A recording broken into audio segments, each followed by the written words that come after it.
online for our EDI seminar series. So before we begin, I would like to acknowledge that UBC is on the traditional, ancestral, and unceded territory of the Musqueam people, and want to encourage us that as we share this land, as we have the opportunity to study on this land, for new grad students in the land, take time to learn about the history of the land, the original inhabitants, and also think about ways that we can incorporate this or share this in our classes, right, in our lessons as we engage with each other. Okay, so this is the first of many series and talks that we'll be having for our EDI seminar, and we seek to learn about EDI practices and initiatives in the field of statistics and data science and academia as a whole, and discuss how we can incorporate these into teaching and research. So today we are honored to have our first speaker here. So I'll give a brief intro. Hopefully I can make it brief, a long list here. So our speaker is an associate professor at the Center for Biostatistics and Department of Public Health, Science and Policy at the Icahn School of Medicine at Mount Sinai. She's also the founding director of the Center for Scientific Diversity and Associate Dean of the Faculty Wellbeing and Development at the Icahn School of Medicine at Mount Sinai. She's the co-founder of the NHLBI-funded Biostatistics Epidemiology Summer Training Diversity Program, and a former co-chair of the ELAR Fostering Diversity in Biostatistics Workshop. She holds the prestigious honor of being an American Statistical Association Fellow and also a member of the Committee of the President of Statistical Society's inaugural leadership cohort. She has received a number of prestigious awards and has numerous publications to her name. So it is my singular honor to give the podium and invite Dr. Emma Benn, who will be our first speaker, and she'll be speaking on reshaping the opportunity structure for equitable leadership and advancement in statistics, data science, and academic medicine. So Dr. Benn, the platform is yours. All right, thank you so much. And thank you for inviting me. It's an honor to be able to speak to you. And I'll get started. So I don't have any conflicts of interest, just putting that out there. Just to give you an overview, I'm going to talk about my own personal journey into the field of biostatistics and how maybe my personal journey, well, not maybe, it has informed my commitment to diversity, equity, and inclusion in the field. I'm going to talk a little bit about, I guess, kind of a thought piece or just things I've been thinking about as it relates to examining power and privilege in statistics and data science and kind of reshaping the opportunity structure in our field. And then I'm going to talk about kind of how I've been able to take this work and go beyond statistics and data science and make an impact on changing the demographic landscape in academic medicine and also increasing opportunities for advancement for underrepresented faculty and trainees. So let me talk about my personal journey. So just in case you don't know, I'm originally from Bryn Mawr, Pennsylvania, which is a suburb right outside of Philly. If you know of Bryn Mawr College, liberal arts college, I'm from that town. I went off to Swarthmore for undergraduate, and I thought I was going to be an interpreter for the United Nations. I came in as a Spanish major. Obviously, I'm not an interpreter, so something changed along the way. What changed along the way was that because I was at a liberal arts college, I always loved science and math. And so I still took a lot of science and math. And I would say about halfway through my time at Swarthmore, I changed from being a Spanish major to being a chemistry major with a Spanish minor. So I never became that interpreter that I thought I was going to be. Once I changed to becoming a chemistry major, I got an internship through this program called Inroads. And I think it still exists, but it was this like amazing program that provided underrepresented students, racial ethnic minorities, the opportunity to kind of intern in industry. I will say that 99% of their internships were focused on kind of the finance component, like business and things like that. But they had like a couple slots to intern in a quality control laboratory for a pharmaceutical company. And that pharmaceutical company was McNeil Consumer and Specialty Pharmaceuticals. Now I think it's like McNeil Consumer Healthcare, which is a part of Johnson & Johnson. So I got the opportunity to intern as a quality control chemist. And I ended up getting my first job. I ended up being hired after graduation as a quality control chemist in that same lab. And so I thought, fine, my trajectory is going to be somewhere around drug development or something like that. But for anyone who is familiar with like biochemistry or chemistry, my job consisted of kind of running lots of assays on maybe like 3 HPLCs at once. I was working at night and I could not have caffeine for medical reasons. And so I had a lot of time to think as to whether or not this was the right thing for me. But I was thinking a lot about the community where I'm from. And where I'm from, many people would look at it as a wealthy suburb, predominantly white, wealthy suburb. But many of the people of color like myself did not come from wealth and actually came to these communities being the help, really, for those who were wealthy. And I was looking around at my community and I was seeing a lot of people of color in my community really suffering from premature morbidity and mortality. Like they were dealing with things they shouldn't really be dealing with, being in a place that had good access to good schools, access to healthcare, access to quality foods. And it made me think a lot about, before I kind of thought, oh, well, if you get access to drugs, if you're sick, well, then you're okay. But I started wondering more about what are the other things that impact health that you're not typically taught in your science classes. How does racism impact health? How does classism impact health? How do, what are the systemic barriers to having a long life or a quality life? Those are things that I began to I wanted to understand. I wanted to learn more about health disparities. I just didn't have the vernacular at the time. So I left my job and I went and got my MPH in socio-medical sciences at Columbia.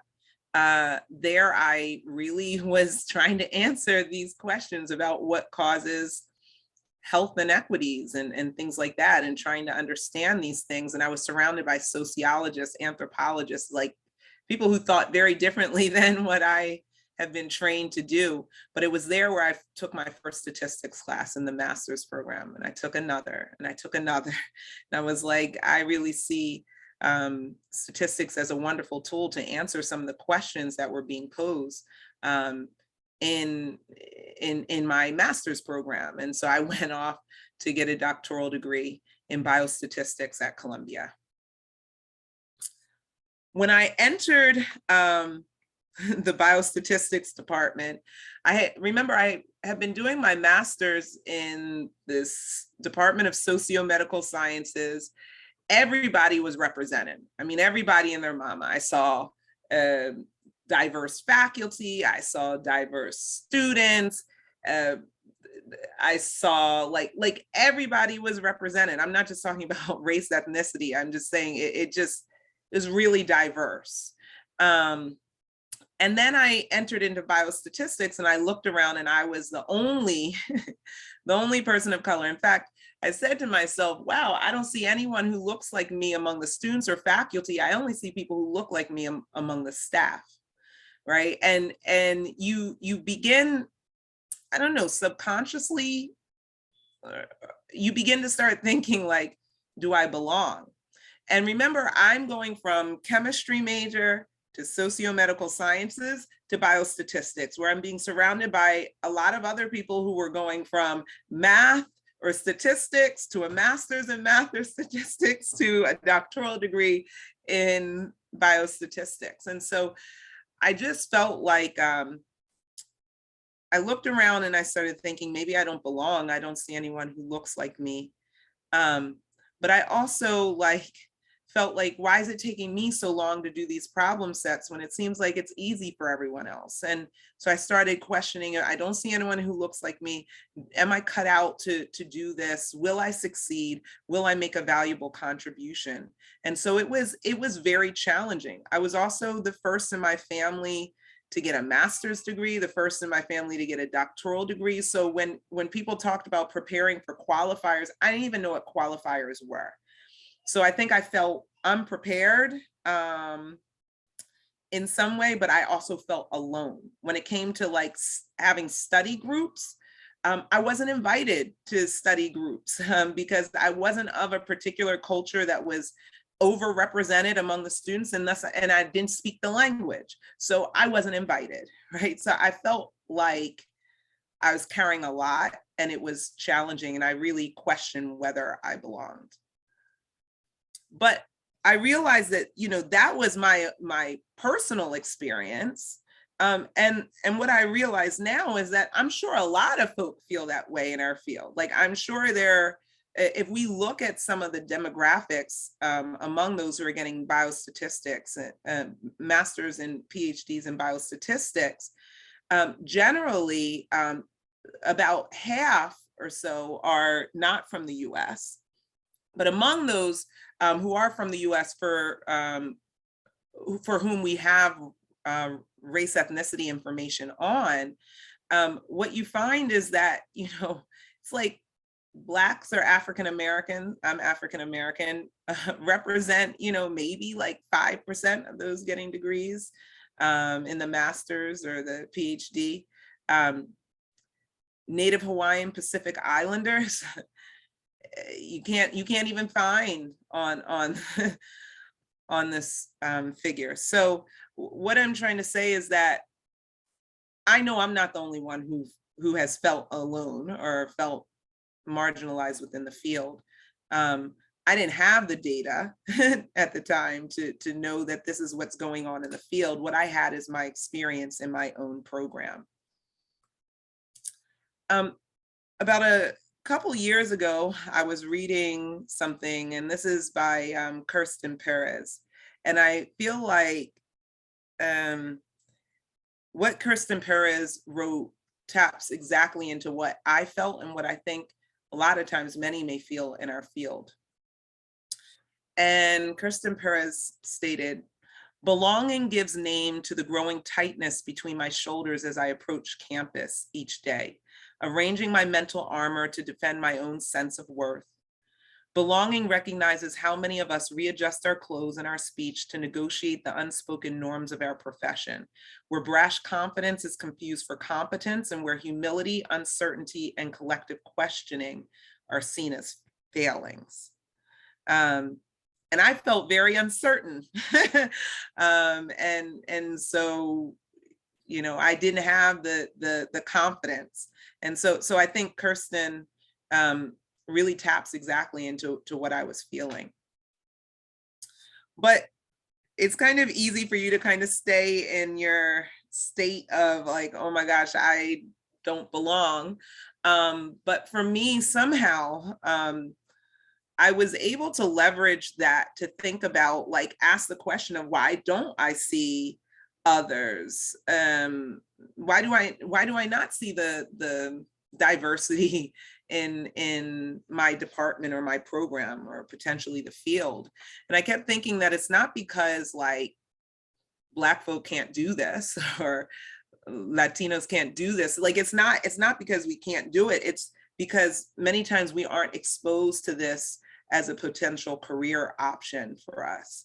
And so I was able to talk to my department chair basically launch a pilot, a summer program that was basically, the goal was to actually try to expose underrepresented undergraduates to biostatistics and its applications in public health. Rona, I see you have a question. Sorry, I'm really apologize about interrupting, but they can't hear you in the room right now. So do you mind pausing for one moment?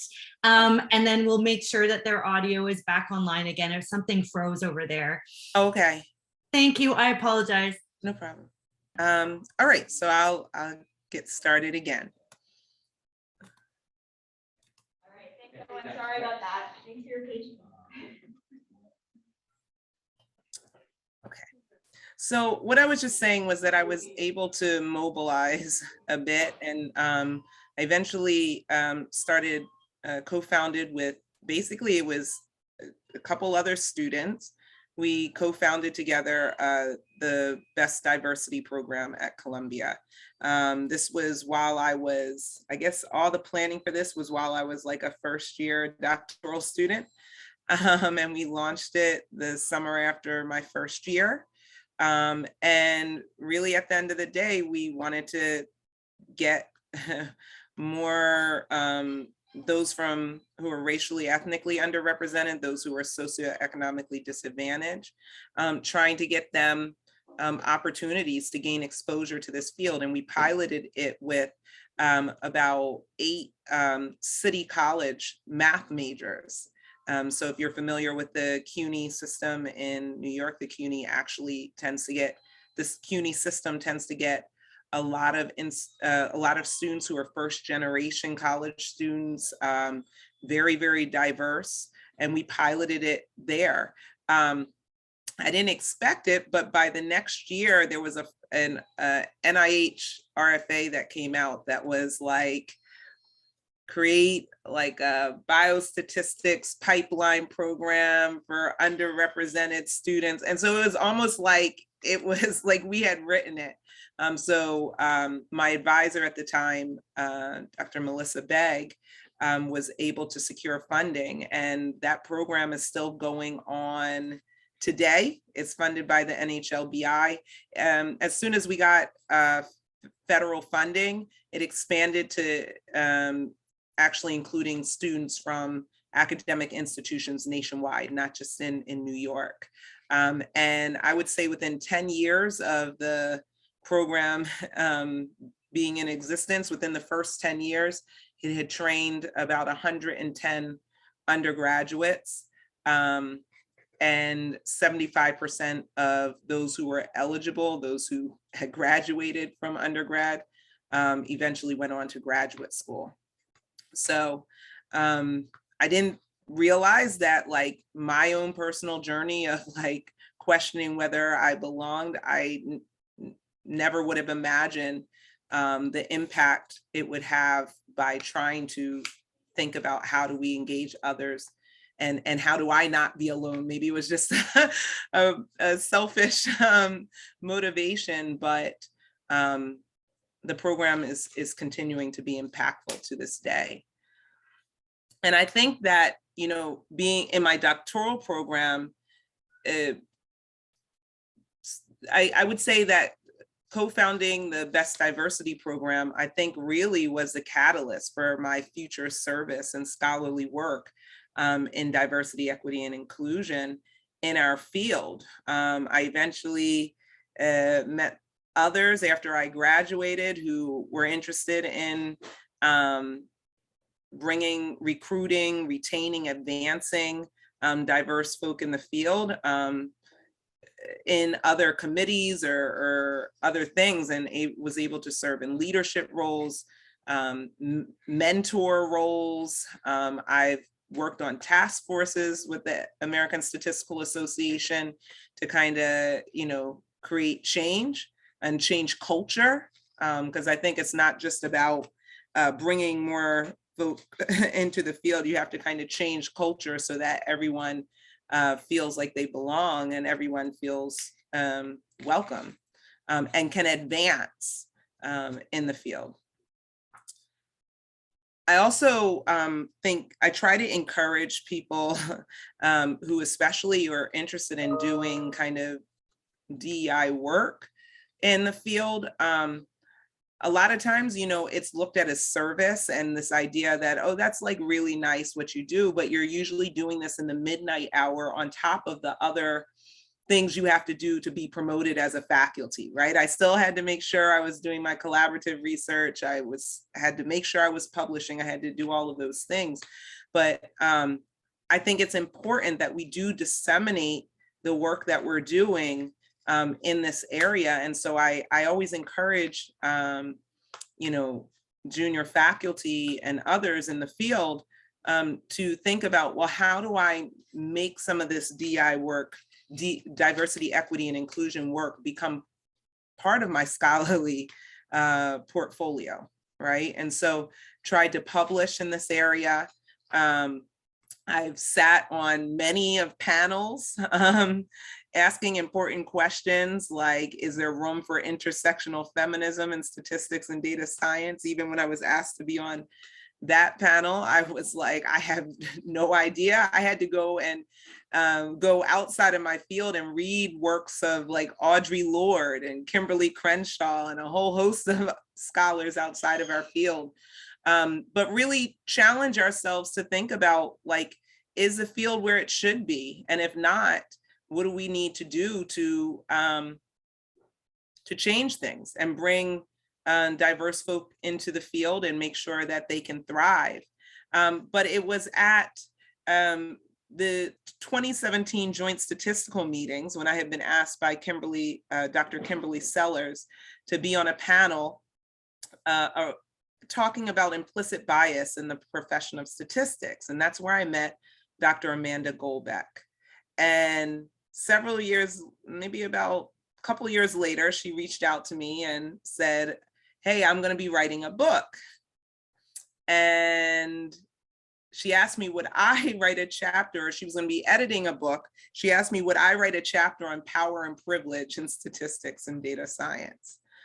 And at first I was like, that seems like a big undertaking. But every time I tried to say no, she kept convincing me to say yes. And so I'm going to be talking a little bit about what I had written in this chapter that you can check out on power and privilege, reshaping the opportunity structure for equitable leadership in statistics and data science in Dr. Goldbeck's book. And so when I was asked to write this, I was like, where do I start?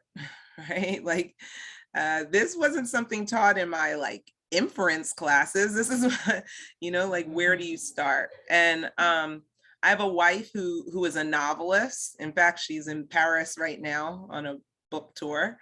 And so I turned to her. I always feel like she seems to write things very easily, whereas I struggle with like a 250 word abstract. And she suggested that I think about how, you know, our stories and narratives are really informed by lived experiences and the observations of the world around us. She was like, just use that as your motivation. And I was like, that's like, sounds still a little abstract to me. But so I started looking at the world around me. I mean, as scientists, as statisticians, we don't exist in a vacuum. And I felt like what was going on around me was this big culture shift. It was the Me Too movement. And I was observing how there were these cultural shifts associated with the Me Too movement in which many were reclaiming the power that had been stolen from them and calling for accountability and societal change. And the founder of the Me Too movement was Miss Tarana Burke. You're probably saying, okay, I'm a biostatistician here giving a biostats talk. Why would I talk about Tarana Burke? But she was the one who I feel gave me kind of the conceptual framework to use to try to answer this question about power and privilege in our field. And I listened to this like TED Women 2018 talk by Miss Burke, where she stated anybody in a position of power comes with privilege and it renders those without power more vulnerable. But then she also said that power and privilege doesn't always have to destroy and take. It can be used to serve and build. And her interlinking of power, privilege, and vulnerability informed my conceptual framework and really kind of helped me to begin to tackle this question that Dr. Goldbeck was asking me. But then I said, well, let me just look in the dictionary. How does Merriam-Webster define power? And Merriam-Webster says that power is the ability to act or produce an effect or having possession of control, authority, or influence over others. Privilege is a right of or immunity granted as a peculiar benefit or advantage, and being vulnerable is capable of being physically or emotionally abused or open to attack or damage. And so my interpretation of Ms. Burke's first statement was really that there are endowed benefits for individuals who are granted control or authority over others, and this can leave those under their control at risk for harm. And I reflected on one of my first experiences as a biostatistics student in feeling vulnerable. And I remember I had been told by a professor that I had been awarded a fellowship. I had been nominated for this fellowship. I didn't know I had been nominated. That was linked to being a graduate student and also a racial ethnic minority. And I was told that I had been awarded this fellowship, right? But the professor then said, well, I know you've been awarded this, but we were wondering if we could use the funds to support another student, a student who was not underrepresented. And I really felt in that moment that my being a racial ethnic minority, like I felt like that had been exploited, right? My underrepresented status had been exploited. And as my godmother would say, it was a real soul wound to be like, you won this award, but we want to give it to someone else. But it was one of the first times that I worried about advocating for myself, but unfortunately not the last. I did go and speak with someone outside of my department who then had a conversation with the chair, and I was able to, with the professor, and I was able to get my award. But I think it's important that we shine a light on the vulnerable, like harm or damage vulnerable members of our field experience as unintentional or intentional consequence of power and privilege comes in many forms, right? For me, what I rightfully deserve could have been taken away from me. But the reality is that speaking up is not always an option for the most vulnerable statisticians and data scientists. And I give a couple examples here. Like I think about, for example, immigrants where the visa status is tied to the employer. I think a lot of times this is not discussed as much in terms of the exploitation that some immigrants face in our field. I think because of the fact that we always assume that vulnerability is linked specifically to underrepresentation rather than overrepresentation. And I think it's important that we really make sure that we're acknowledging and trying to change the field so that immigrants also in our field are able to, not be vulnerable. I also think about students, where students are highly dependent on professors or mentors to succeed, right? And jumpstart their careers. And members of our own community, of our own statistics and data science community, have discussed publicly harms that they encountered as students in the form of sexual harassment and assault by professors in their university or at statistics conference settings, right? And I think there's this systematized exploitation, and there's a piece in The Guardian about this, where unrealistic expectations are set for professors, and the academic system then normalizes and ignores negative behaviors of professors with respect to the exploitation of students, trainees, and staff, right? So vulnerability comes in many forms. And but one thing that Ms. Burke kind of helped us to understand is that while we should call attention to the misuse of power and privilege in our field and society. Ms. Burke gave us this optimistic insight about the transformative capacity of the powerful and privileged in our field. So remember, she said power and privilege doesn't always have to destroy and take. It can be used to serve and build. And we can strategically restructure our field in a more altruistic and equitable manner, where subgroups with less power and privilege are more optimally positioned for success and leadership. And there's various ways we can restructure our field to promote equitable success and leadership. And I reflect on opportunities that have come my way over the course of my career. Within my first 5 years, I've been a professor for like 10 years now or so.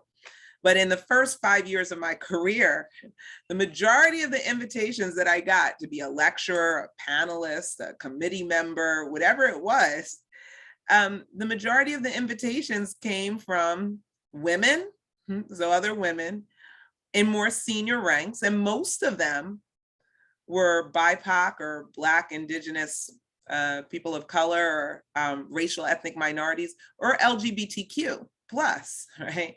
And so, you know, even from being able to make a contribution to this book about power and privilege, it stemmed from being invited by Dr. Kim Sellers to be on a panel. The ASA Committee on Minorities and Statistics is mostly responsible for connecting me to Dr. Kim Sellers, because she served as a mentor when I was a mentee in the JSM Diversity mentoring program. I think about Dr. Scarlett Bellamy when she became president of ENAR, was a catalyst for me, for my service on the ENAR Regional Advisory Board and Regional Committee. So what I'm trying to tell you is that I always ask, was I invisible? Or are those of us from subgroups that typically get overlooked keenly aware that positioning each other for success falls on us? And I really think it should not be solely the responsibility of underrepresented groups to increase our visibility and gain access to opportunities we wouldn't have gotten otherwise. So I think many leaders in our field are actively working to reshape the opportunity structure for leadership and success. And there are many well-intentioned initiatives and strategies for equitable, for an equitable opportunity structure. But the problem is that sometimes they benefit the most privileged of the disadvantaged, if that makes any sense. So our progress must be intersectional. Okay, so thinking back about that question of, is there room for intersectional feminism in statistics and data science that Dr. Mine Dubuku had asked me to think about, I said it led me to read works by Audre Lorde, Sojourner Truth, Kimberly Crenshaw. I had to go outside of our field, but I was exposed to Crenshaw's scholarly work, and Crenshaw presented a unique framework for understanding intersectionality informed by the Black feminist movement. And Crenshaw gives this example or this scenario where you imagine a basement which contains all people who are disadvantaged on the basis of race, sex, class, sexual preference, age, and or physical ability. These people are stacked, with those on the bottom being disadvantaged by the full array of factors up to the very top, where all those disadvantaged by a singular factor brush up against the ceiling. A hatch is developed through which those placed immediately below can crawl up, right?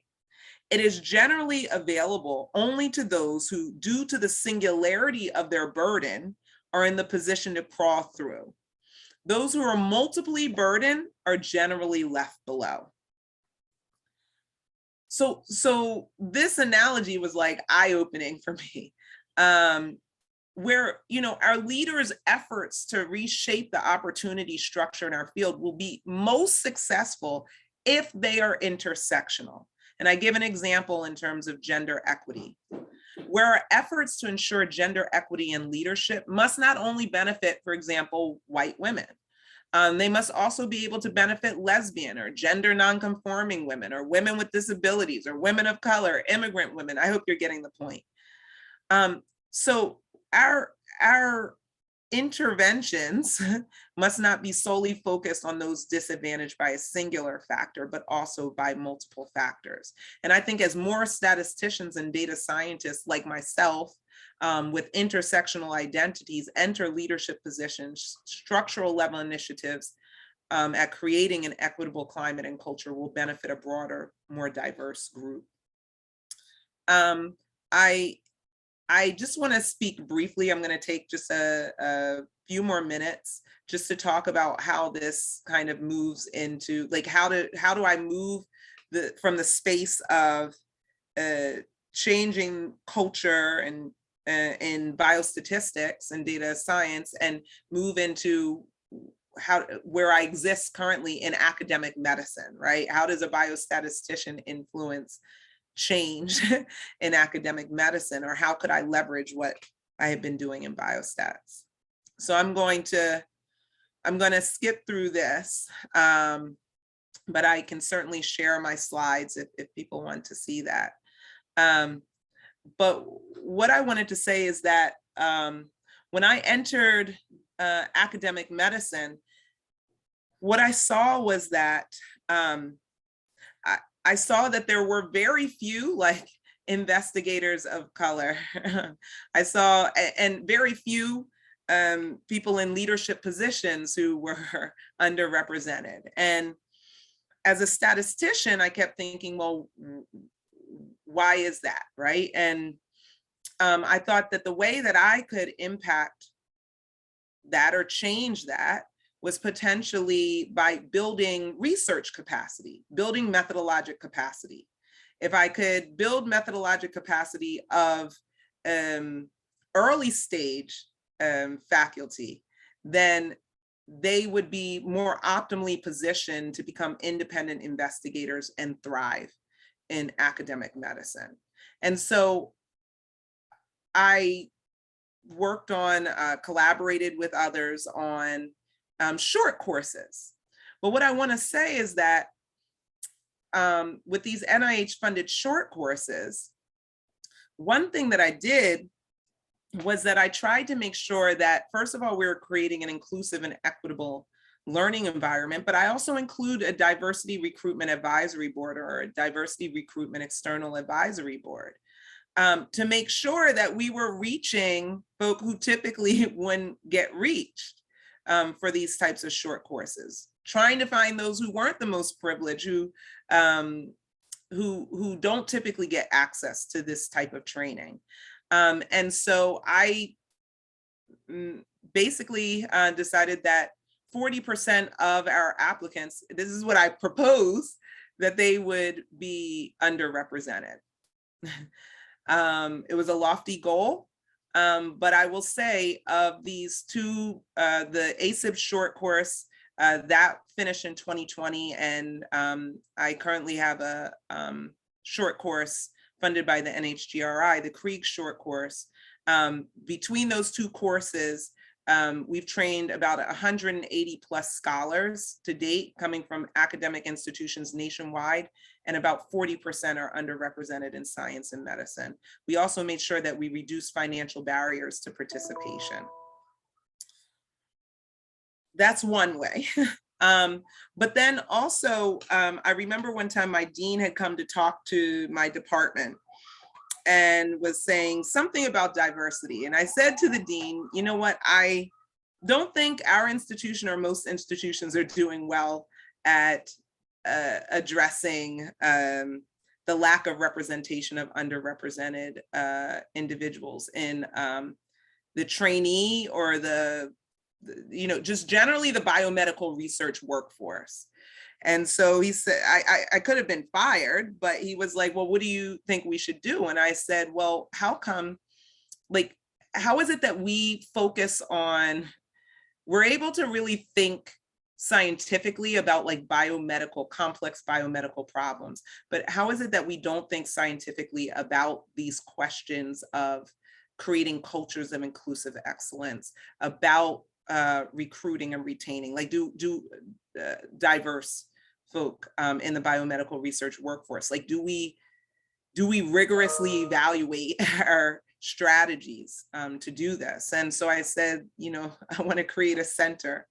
And so that's what I did. I created a Center for Scientific Diversity that really does approach inclusive excellence in academic medicine with rigorous scientific inquiry. And we have 3 foundational pillars: research, training, and advocacy. And I have an amazing team. So this is not something I would have imagined when I was a biostats doctoral student, that one day I'd be leading a Center for Scientific Diversity.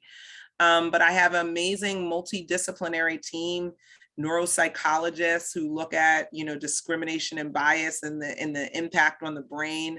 I have clinicians, I have epidemiologists, statisticians, just this multidisciplinary team that cares a lot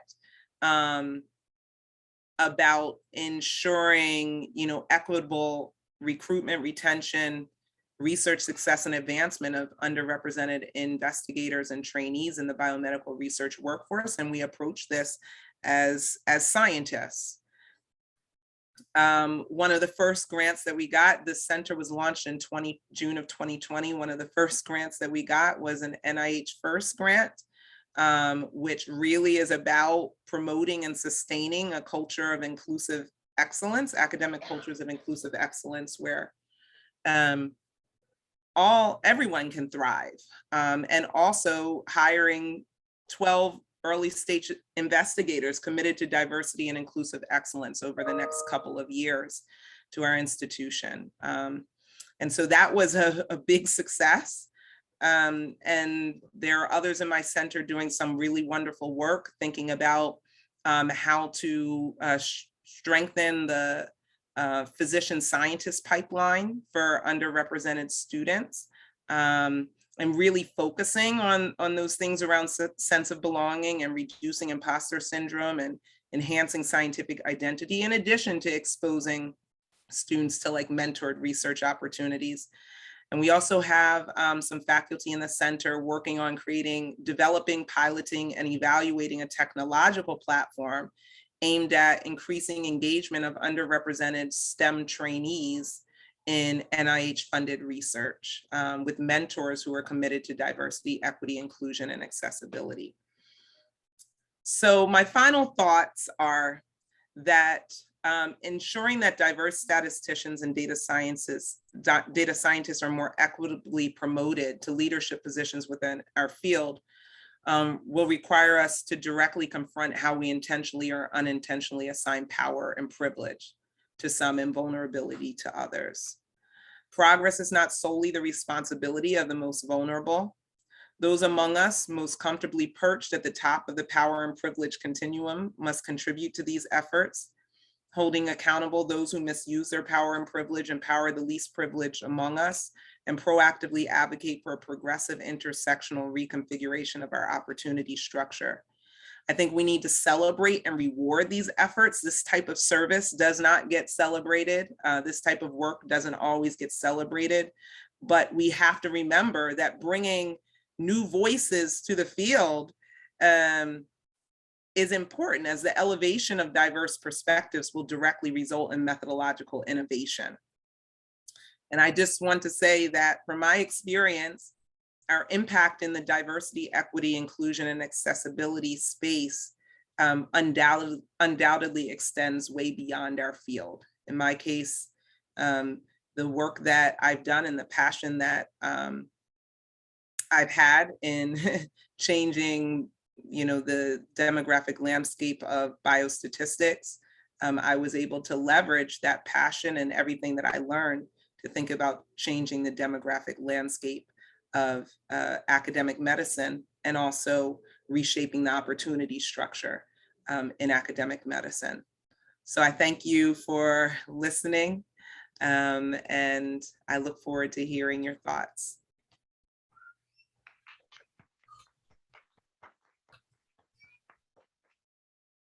Thank you very much, Dr. Benn. So let's open the floor for questions. If there are any questions, if you have questions online, you can also raise your hand or put in the chat, and Lorena will help us.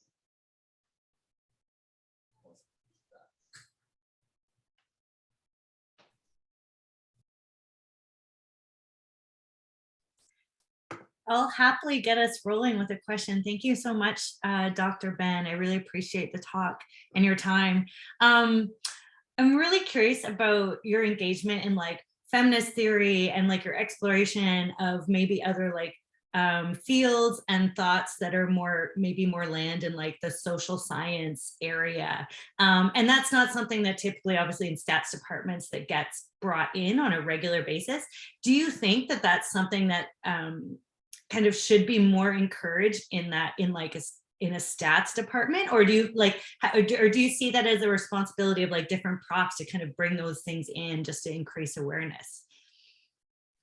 I mean, for me, I felt like I needed to learn what these scholars in other fields were talking about to try to think about addressing challenges related to, diversity, equity, inclusion, accessibility in our field. And I had to read scholars who were writing way before my time, and I had to read current scholars from other fields. I do think that we should be exposing students to and faculty to this work. I think about, as faculty, we have to be thinking about how do we become more inclusive and equitable as mentors. So I do think it's important. Now, how do you do it is you have to be kind of strategic about it. I think about, for example, a while ago, I started a seminar, a race and causal inference seminar. I felt like as statisticians, we never really had a conversation about like race and is it a cause and what are statistical scholars writing. And when we work on like health equity research, we're just told just adjust for race or whatever. But I actually think that statisticians, we should be reading the work of scholars who are addressing this. And so I created this race and causal inference seminar, and we were reading statisticians like Kaufman. We were reading like Holland's work. Holland was writing about like, is race a cause, with and work around like the educational testing service. Like we're like just reading this work and exposing statisticians to this. And what I found was that, them thinking about the potential outcomes framework and them thinking about racism and race and all of these things really kind of helped them to also better understand what was going on in the world around them, but also how do they use that information to better operationalize these constructs in research, like and so that we're moving like health disparities research from being descriptive to more inferential, right? And so that was a challenge, though. Many were not exposed, like many individuals who I was teaching weren't from the US, so never even had a conversation about this. But at the same time, the Black Lives Matter movement was going on outside the doors. So I do think we need to have those conversations. I think these conversations are happening in our society outside of our classrooms.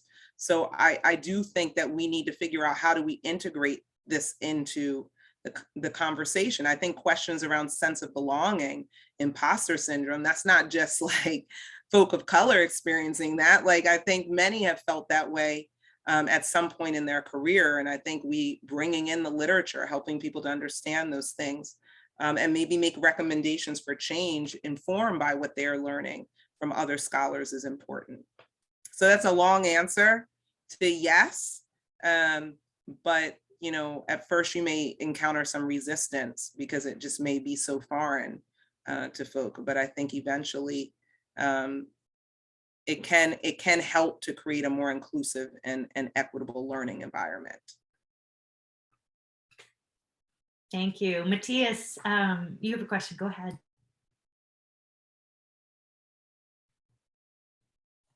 There. So thank you for your inspiring talk. I have a question. You pointed out correctly to something that I've been thinking about lately, which is the intersectionality thing. For example, there's more than one factor usually in people not being welcome to any environment. And I always thought that class played a big role, and not, I mean, it doesn't have to be wealth, right? So sometimes classes, do you know how to play the system? Do you know what how the system works? Are you comfortable advocating for yourself, for your children, or whoever? And there is, well, how can I change that, or how can I have an effect on breaking those barriers? And I find, you know, as an institution, UBC tries to, or I think put some effort into working in EDI settings with the people that are already here. So with the students that are already UBC students and so on, trying to promote them, but rarely, if ever, I don't think it makes any effort in recruiting, say, from inner city high schools. And, you know, when we know that decisions, you know, pretty much by grade 10 or grade 11 at the latest, you know, these students already are sort of, you know, condemned to either go to UBC or not go to UBC. So my question then is, do you think, you know, at some point you have to make a choice. Do I work with UBC as a big institution to try to change their whole, because we don't admit program students to our own major ourselves, right? They go through the UBC big filter. And so is it, do you think, you know, is it better to advocate at the university level, or is it just within our, you know, subfield? Or, you know, which one, I which think one do you think is more effective, or which one do you think would be a better, you know, bang for our buck, as it were? well, I mean, I guess I think of it as kind of this, like, I think you have to do both, right? I think, but you may have to, like, within the institution, you're kind of working within the structure that exists within the institution, right? Like, or you're trying to rely on funding agencies to support what you're trying to do. But I think that there are a lot of other programs that exist outside of the institution that are focused on, like, pipeline initiatives that are focused on reaching those who typically wouldn't get to where you feel like they typically wouldn't know about this pathway, right? And so I think, like, for example, there's a National Math Alliance. There's the New York City Math Alliance, where it's reaching a lot of underrepresented math majors and STEM majors who wouldn't know that biostats or stats exist, right? I think about the ENAR Fostering Diversity in Biostatistics workshop. I think about the Joint Statistical Meetings Diversity Mentoring program. I think about other things that are focused on women, right? I think about other, like, so I think that there are those who are doing this type of work. And I think the first thing is to try to make yourself visible in those spaces. And you'll be able to kind of reach folk at earlier stages who typically wouldn't have, you know, gotten the opportunity to apply. So I completely agree with you that I think class plays an important role, but also understanding that class is an important factor even among those who are getting in terms of how they perform, right? And we have to think about how the way in which we evaluate and assess students actually is more a product of, like, are they coming from, are their parents professors, or like whatever, like all of these other things. Because I can say, I didn't know what a qualifier was. I'm told study for the qualifiers. I don't really know what that is. I failed my qualifiers the first time because I didn't really fully understand how to study for them. Thankfully, I didn't fail the second time. But I think about the fact that, well, why wasn't there just something in place to try to kind of give everyone the opportunity to kind of learn together and prepare together, and some professor guiding us a little bit to help at least those of us who weren't as exposed to academia in that way, like to better prepare. So I think that you still have to do things to help those who are at your institution, but I think that there's numerous efforts going on to try to bring more people to the field at earlier stages. And I think it's important to be visible in those spaces and potentially contribute to those things. You don't always have to start it yourself.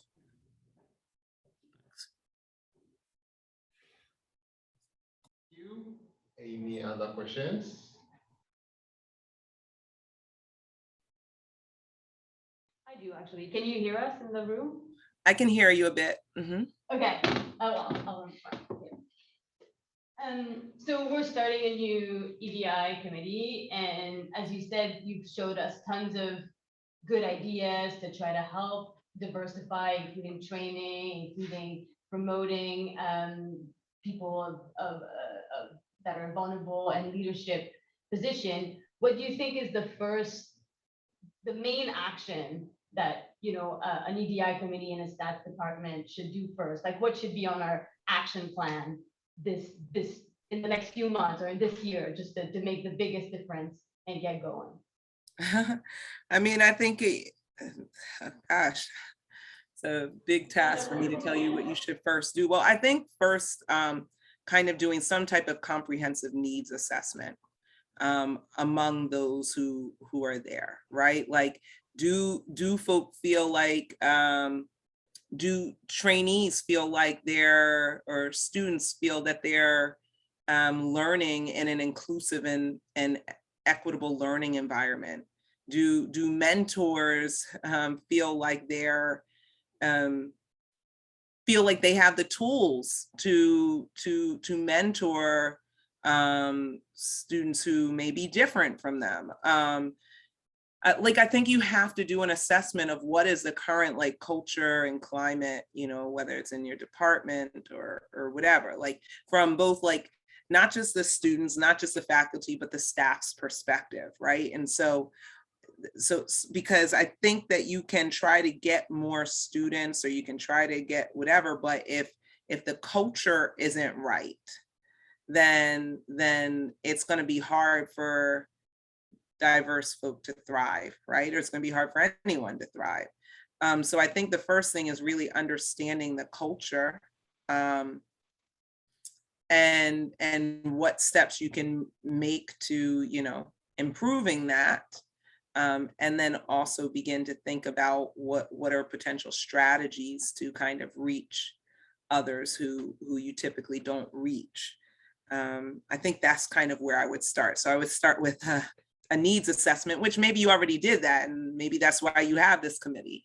I don't know, but I think you need to hear from people first. And then maybe kind of connect with others like myself and lots of folk, Dr. Adrian Coles and others who are doing a lot in the space of like anti-racism in the stats and stats and data science, or doing a lot of work to change the field as a whole and think about how you can begin to implement those things within in the classroom or in the learning environment or with your colleagues. Thank you. You. Any questions?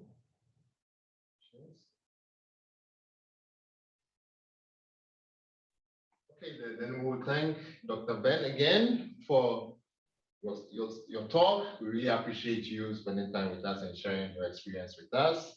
Hopefully we'll get to see you again very soon. And thank you all for joining. For those in person, we'll move to the second part of our series where we have the discussion.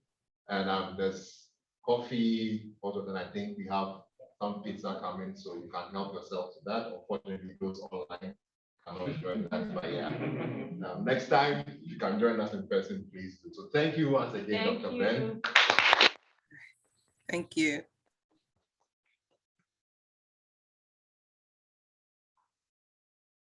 All right.